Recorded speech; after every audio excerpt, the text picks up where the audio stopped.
चलिए, तो सातवें पाठ जो त्रिभुज है उसकी प्रश्नावली 7.1 की शुरुआत करते हैं। उसका पहला प्रश्न है कि शत्रुभुज एबीसीडी में, एक एबीसीडी शत्रुभुज दे रखा है ए बी सी और डी में एसी बराबर है एडी। एसी है वो एडी के बराबर है, यानी ये भुजा और ये भुजा बराबर है, और एबी कोण ए को समद्विभाजित करता है। यानी जो एबी भुजा है वो इस ए कोण को समद्विभाजित करता है। समद्विभाजित का अर्थ है ये जो कोण है ये पूरा दो भागों में बटा हुआ है, यानी एक ऊपर ये और ये नीचे वाला, ये दोनों कोण है वो समान होंगे, क्योंकि ए भुजा ए बी है वो क्या कर रही है, ए को समद्विभाजित करती है। समद्विभाजित यानी समान दो भागों में विभाजित करना। दर्शाइए कि त्रिभुज A B C, A B और सी ये सर्वांग सम है त्रिभुज ए बी डी के, ए बी और डी के सर्वांग सम है। यानी ए बी और सी को काट के यदि मैं इसके ऊपर रखूं ए बी और डी के, तो पूरा पूरा ढकेगा। ये इसको प्रूव करना है। यानी कि सर्वांग सम कब होती है दो आकृतियां, जब एक दूसरे को पूर्णतया आच्छादित करे, ढक ले, तो दोनों आकृतियां क्या कहलाती है, सर्वांग सम आकृतियां। ये अपने पूर्व में अच्छे ढंग से पढ़ा है। अब बीसी और बीडी के बारे में आप क्या कह सकते हैं, आगे आपको सर्वांग सम सिद्ध करने के बाद आपको ये बताना है कि जो बीसी भुजा है और बीडी, इन दोनों के बारे में आप क्या कह सकते हैं। तो देखिए इसको कैसे प्रूव करना है। तो हमेशा सिद्ध करने वाले जो सवाल है उनको 3 स्टेप के दौरान अपन सिद्ध करेंगे। कैसे, सबसे पहले आपको लिखना है दिया हुआ है, फिर लिखना है सिद्ध करना है, और नेक्स्ट स्टेप आएगी उपपत्ति, जिसके अंदर अपन उसको प्रूव करेंगे। तो सबसे पहले मैं लिखता हूं दिया हुआ है, दिया हुआ है। अब दिया हुआ के अंदर आप ज्यादा दिमाग लगाने का काम ही नहीं है, जो प्रश्न में दे रखा है वो लिखना है। देखिए यहां से मैं लिखना शुरू करता हूं। एक शत्रुभुज एबीसीडी में एसी बराबर एडी है और एबी कोण ए को समद्विभाजित करता है। तो ये अपन को जिस चित्र में दिया हुआ है वो का वो लिख लेते हैं। तो एक शत्रुभुज ए बी सी और डी है, जिसमें AC बराबर है AD, यानी जो AC है वो किसके बराबर है, AD के है। और AB, ये जो AB है कोण A को क्या कर रहा है, कोण A को समद्विभाजित करता है, कोण A को समद्विभाजित करता है।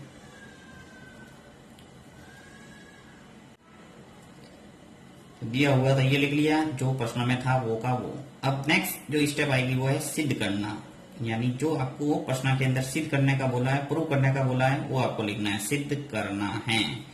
तो नेक्स्ट इसके अंदर आपको प्रश्न में जाना है। आपको क्या बोला है, दर्शाइए कि, देखिए सिद्ध कीजिए कि, दर्शाइए कि, ये सब सत्यापित कीजिए कि, ये सब एक ही है।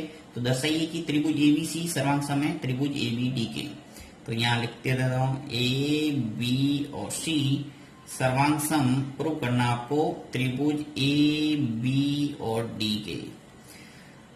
और बीसी और बीडी के बारे में क्या कह सकते हैं, तो आपको बताना है कि बीसी और बीडी में संबंध, बीसी तथा बीडी में संबंध, ये दो बातें आपको प्रूव करना है।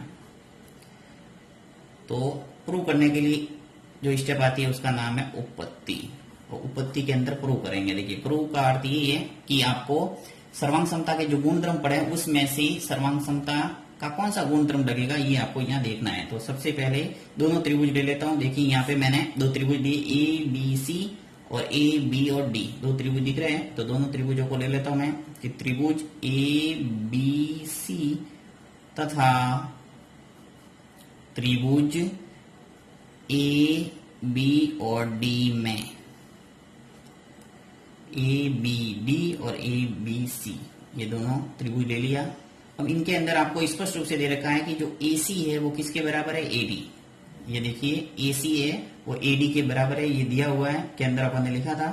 तो लिख लेता हूं, सबसे पहले AC है वो भुजा AD के बराबर है, और ये किससे लिखा है, क्योंकि प्रश्न में दिया हुआ है। जो आप जिससे लिख रहे हैं वो ब्रैकेट में लिखना है। तो दिया हुआ है, फिर आप लिख रहे हैं कि कोण जो BAC, यानी ये जो कोण है वो किसके बराबर है, BAD के, क्योंकि स्पष्ट बोला है कि जो AB है भुजा इस कोण A को क्या कर रही है, समद्विभाजित कर रही है। तो ये भी दिया हुआ है। तो उसी से लिख रहे हैं कि कोण जो बी ए सी है, बी ए सी का मतलब हो गया ऊपर वाला कोण, ये बराबर है इस नीचे वाले कोण के, कौन सा, बी ए और डी, यानी इस कोण के बराबर है। तो बी ए और डी के बराबर है। तो यहां लिख सकते हैं, ये भी दिया हुआ है। नेक्स्ट जो लिखेंगे कि ए बी है वो ए बी के बराबर होगा, क्योंकि इन दोनों त्रिभुजों को बनाने में ये भुजा काम आ रही है, यानी कि उभयनिष्ठ भुजा। तो ऐसे लिख सकते हैं कि जो ए बी है वो बराबर है किसके, ए बी के। दोनों त्रिभुज यानी ए बी सी और ए बी डी, इन दोनों को बनाने में काम आ रही है कौन सी भुजा, ए बी। तो अर्थात यहां लिखेंगे उभयनिष्ठ भुजा। उभयनिष्ठ का अर्थ है दोनों में सहयोग करने वाली भुजा, उभयनिष्ठ भुजा। तो देखिए यहाँ पे एक सर्वांग समता का गुणधर्म लग गया आपकी। सबसे पहले क्या है, एसी, एसी क्या दिख रही है आपको, भुजा। उसके बाद में बी ए सी, बी ए सी यानी कि ये कोण।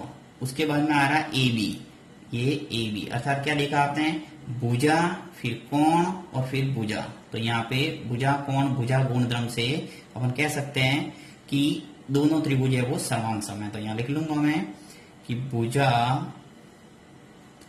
कोण और भुजा, इंग्लिश में लिखना चाहे तो साइड, एंगल और साइड गुणधर्म से प्रूव हो गया कि त्रिभुज ए बी और सी, ए बी सी सर्वांग सम है त्रिभुज ए बी और डी के। अब दोनों त्रिभुज जब सर्वांग सम हो जाते हैं तो उनके संगत भुजाएं और संगत कोण सभी क्या हो जाएंगे, समान। समान क्यों होंगे, क्योंकि जब ए बी और सी इसके ऊपर रखेंगे ए बी डी के तो पूरा पूरा ढकेगा, और ढकेगा यानी कि कोण और भुजाएं सब समान होगी तभी तो ढकेगा। यानी कि यहां लिख लेंगे अतः बी सी जो भुजा है वो बराबर हो जाएगी बी डी की, क्योंकि अपन को इसने पूछा था कि बीसी और बीडी के बारे में क्या कह सकते हैं। एक तो बात पूछी थी अपन को त्रिभुज एबीसी सर्वांग सम एबीडी के, तो वो अपन ने प्रूव कर दिया एबीसी सर्वांग सम है एबीडी के। और दूसरी बात पूछी कि बीसी और बीडी के बारे में क्या कह सकते हैं, तो अपन ने क्या बोल दिया कि जो बीसी भुजा है वो बराबर होगी किसके, बीडी के, क्योंकि अपन कह सकते हैं कि ये सर्वांग सम त्रिभुजों की संगत भुजा है। सर्वांग सम त्रिभुजों की संगत भुजा है। या फिर ऐसे भी लिख सकते हैं सीपीसीटी, जो भी मैंने थ्योरी में आपको बताया था कि सर्वांग सम त्रिभुजों की संगत भाग समान होते हैं, इसके लिए संक्षेप में सीपीसीटी कहते हैं।